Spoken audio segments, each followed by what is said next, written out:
Hi everyone. So in this video, let us discuss about the types of the pedigree analysis based on which we are able to detect the genetic disorder in that of a family. So in the earlier videos, we have discussed about the pedigree analysis. So what actually is a pedigree analysis?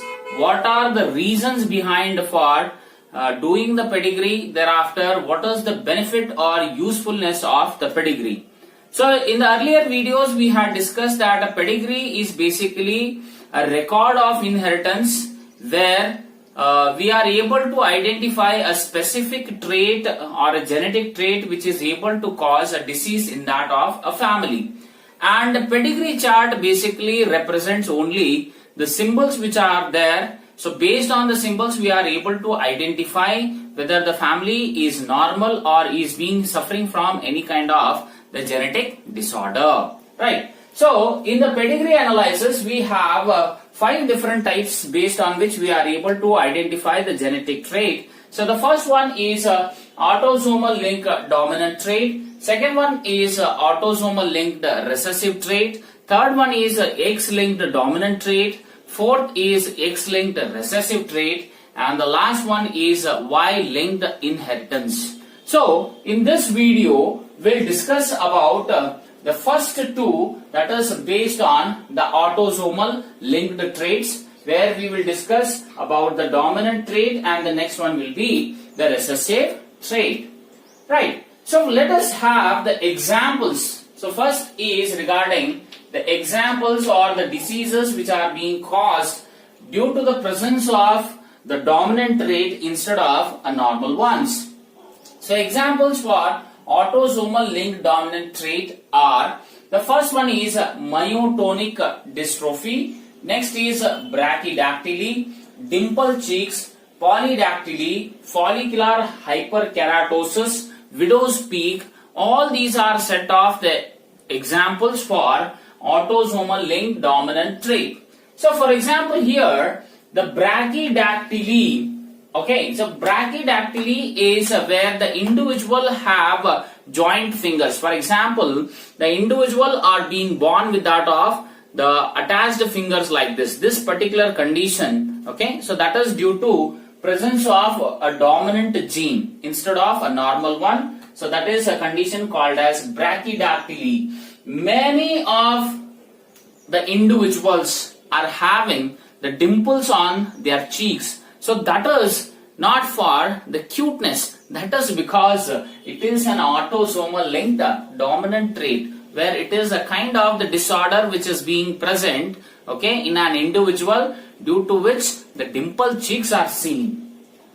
Polydactyly is presence of an additional digit.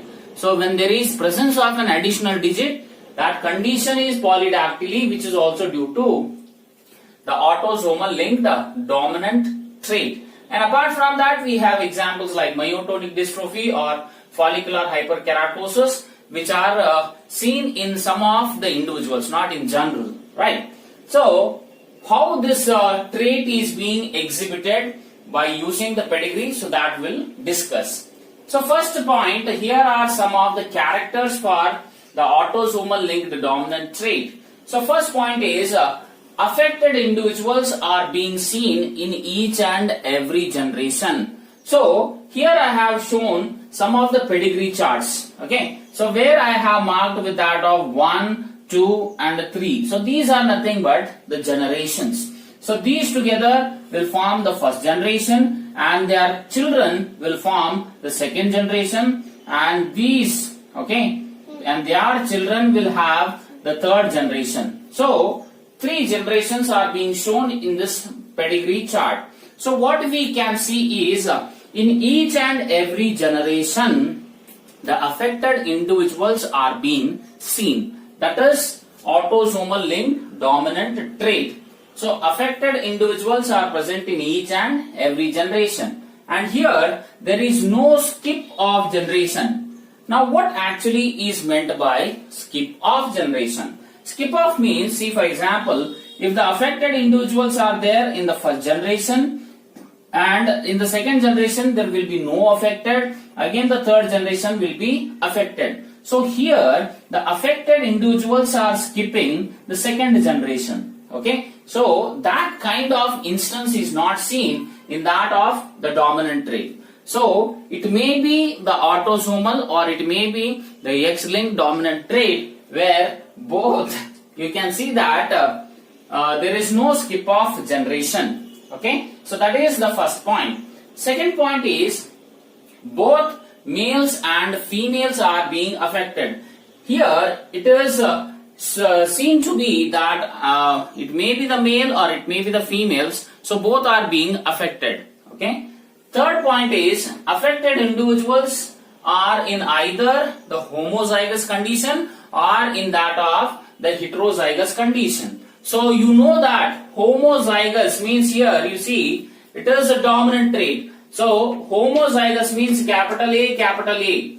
So when two dominant alleles are being present, there is the disease, or else if there is presence of one dominant allele also, okay, so that is also enough to cause the genetic disorder in the family. So affected individuals are present in homozygous or it may be in the heterozygous condition. So next point is affected individuals are in equal proportion. So this holds true only when the affected individuals are present in heterozygous condition. Okay, this particular point, thereby I have given here an asterisk.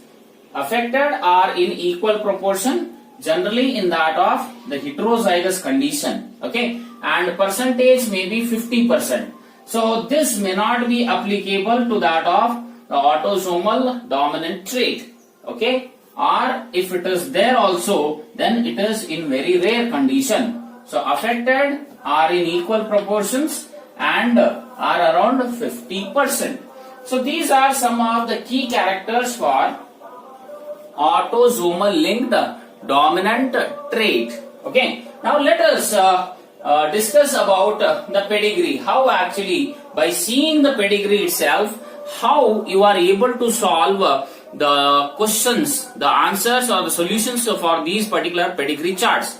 By looking after the pedigree chart, one should easily identify that this is an autosomal linked dominant or autosomal linked recessive or X-linked, so that can be easily identified. So how that can be done? So here, as I have told, that a dominant trait can be expressed in a homozygous condition as well as the heterozygous condition. So let us discuss one by one in detail. So here you can see I have taken the parents where the male parent is being affected with having two dominant alleles and a female parent is normal where she has two recessive alleles. Now when these couple produce the children, then the children will have, you can see here, capital A, small a. So this capital A, this small a. Next is this capital A and the other small a. Okay. Next is capital A, small a. And again it is the capital A and small a. So which means now there is presence of one dominant allele in each of the individual. Which means all these individuals who are formed for that of the affected parent, so they will be again affected. Why they are affected? Because the male parent is homozygous in condition. So both the dominant alleles are being present, and here in the children they have one dominant allele and one recessive allele. As I said earlier, if there is presence of one dominant allele, so that easily causes the genetic disorder. So here all the children born to such parents will be affected. Okay. Now when these individuals who are heterozygous, okay, so when they get married to a normal individuals, now let us see how it is possible. So that is capital A, small a, okay, capital A, small a, and again capital A, small a. So here these again one dominant allele is being present. So this one dominant allele is able to cause the disease. So here, what you can see, the other two are having two recessive alleles. So when there are presence of two recessive alleles, these individuals are normal. So that is where affected individuals are in equal proportion. Okay. So here you can see that among the four, two individuals are affected, and among the two females, only one female is affected. Among the two males, one male is affected. Okay. On the other side, if you look after, if this male is normal, both having the recessive alleles. Now again when we cross, so capital A, small a, capital A, small a, small a, small a, and the last one is small a, small a. So if there is presence of one dominant allele, so that is more than enough to cause a disease. Okay. So here I am showing affected individuals, whereas the remaining two are said to be the normal individuals. So you can see that first generation, male parent is affected. In the second generation, all the children are affected. In the third generation, again you can see the affected individuals. So that is the first point. Affected individuals are present in each and every generation. So there is no skip off. So when there is no skip off generation, for example, if the question is being given, identify the given pedigree chart,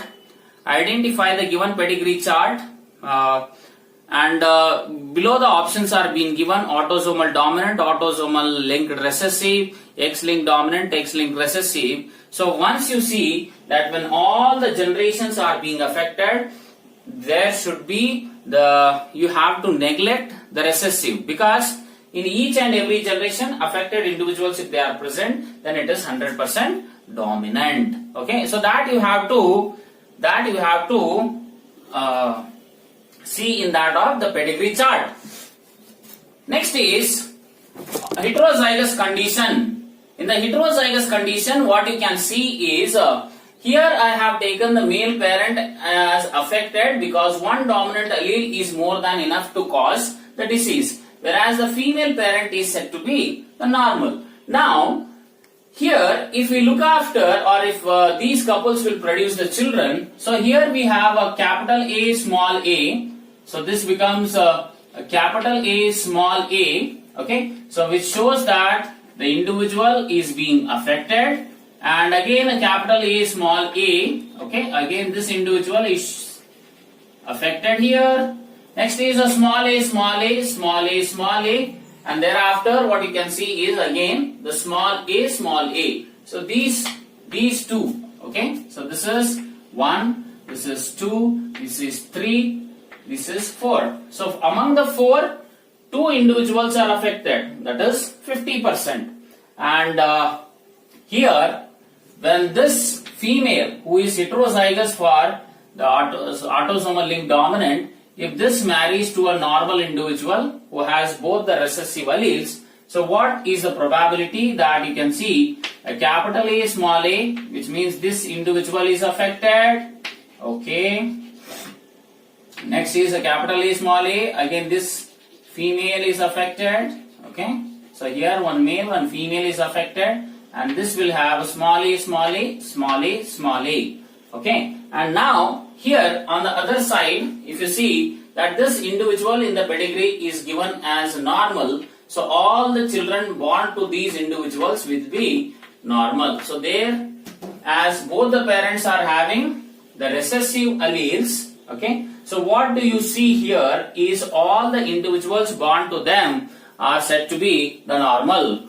Okay, so here again you see first generation, second generation and third generation affected individuals are present. But when you look after this particular pedigree, here the child itself is normal. So she cannot pass that particular recessive allele. If recessive allele is passed, there is no problem with that of the pedigree, the disease. But if it is one dominant allele, or if there are presence of two dominant allele, then it is mostly able to cause the disease in that of the family. So this is all about the first one, that is called as autosomal linked dominant trait. where the disease occurs due to the presence of one dominant allele or two dominant alleles. Okay, so that is a very simple one where you have to focus more on that of the characters which are there. So these characters will help you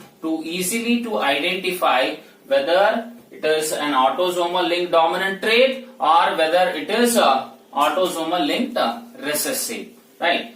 Now the next one is autosomal linked recessive trait.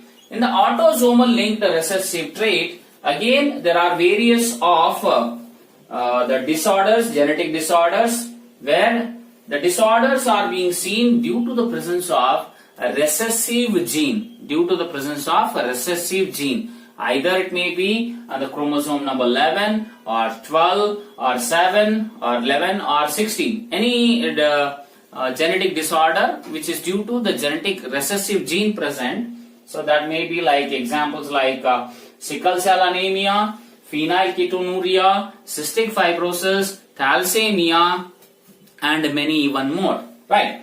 Now here in the autosomal linked recessive trait, the characters. The first character is autosomal linked recessive will always exhibit skip of generation. So skip of generally means it can't be always that the first generation will be normal, okay, second generation will be affected, third generation will be normal. So in this pattern also it may be present, or the parents are being affected, whereas the second and third generation are normal, again fourth generation may be affected, depending upon. So if continuity is there of the affected individuals in each and every generation, then it is dominant trait.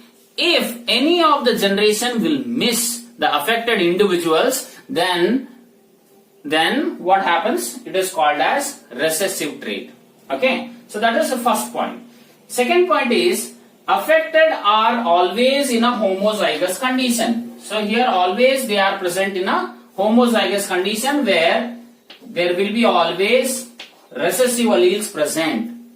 Okay, and third one, very interesting point, easily to identify the pedigree chart whether it is autosomal linked recessive or X-linked recessive is, here in autosomal linked recessive, males are carriers, whereas in X-linked recessive, okay, there is no possibility of the males becoming carriers. So that is a very, very important point, key point which is to be remembered. So that is males are carriers here, but both male and females can be affected. Both male and females are being affected. But very important is males, if they are being carriers, then blindly you have to opt for autosomal linked recessive trait. So that is the third point. Then the fourth point is consanguineous mating increases this condition. So whenever the marriages occurs in the relatives, okay, so that increases autosomal linked recessive trait. This is very, very important. So if this is a point which is to be stressed out. So when the marriages which occurs between the relatives, so that induces the disease, the genetic disorder. And here if you look after the pedigree, in the pedigree you can see this is actually a normal pedigree, a healthy pedigree where none of the individuals are affected. But if you see, when both males and female, here in the first generation when male and females are carrier, see for example, let us take sickle cell anemia. Sickle cell anemia is a condition where, okay, I will just write here, HBA are the individuals who are said to be normal. HBS are the individuals who are being shown as normal, and HBA and HBS are the individuals who are shown as carriers. So these carriers, when they are present, then what happens is they carry this recessive allele, but it is not being inherited from it is being inherited from one generation to another generation. This individual will never be affected but has a recessive allele. Now, when here, if you see, as here if I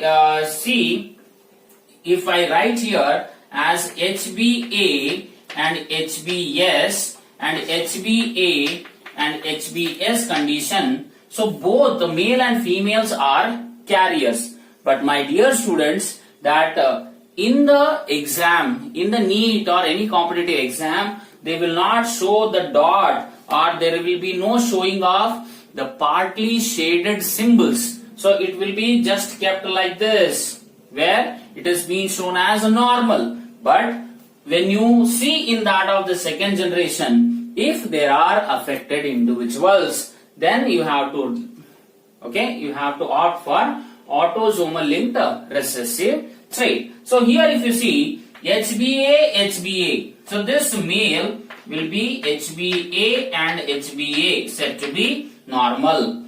Next is HBA, HBS. So this female is carrier. Next is HBA, HBA, HBS. So again this male is said to be normal individual. Whereas the fourth one, here, the female born to these carrier parents. So this female will have HBS and HBS. So that means that if individual, the female is affected. Now this individual is healthy and normal, HBA, HBA. When he marries to a normal female who is having HBA and HBA, all the offsprings will have the same HBA, HBA condition. So thereby these individuals are healthy and normal. So there is no chance that these children will be affected from sickle cell anemia. Meanwhile, if you look after on the other side, there the female is HBS and HBS, and if this individual marries to HBA and HBA, a normal individual, here you are able to see that all the children will have the condition, so that is HBA, HBS. So which means all the children produced to these parents will be carriers, which means they have the recessive allele which can be inherited from one generation to the next generation. So here what you are able to see is the first generation are normal, they are being shown to be normal, but actually they are carriers. Second generation, you can see affected individuals are present. So among the four, only one is affected, which means it is less than 50%. And in the third generation, shown to be normal. So in this particular pedigree, in this part, it is normal, whereas in this particular part, there are the affected individuals are not there, but they all are the carriers, which have the same genetic, the same HBA, HBS to all of these individuals. So this is where first generation is normal, shown as, second generation is being shown as affected. So here it exhibits, it exhibits the skip of generation, and males are carriers. Very important here. Males are being shown as carriers. So when males are carriers, it is autosomal linked recessive trait. So by seeing, easily you are able to understand the pedigree chart. Thank you.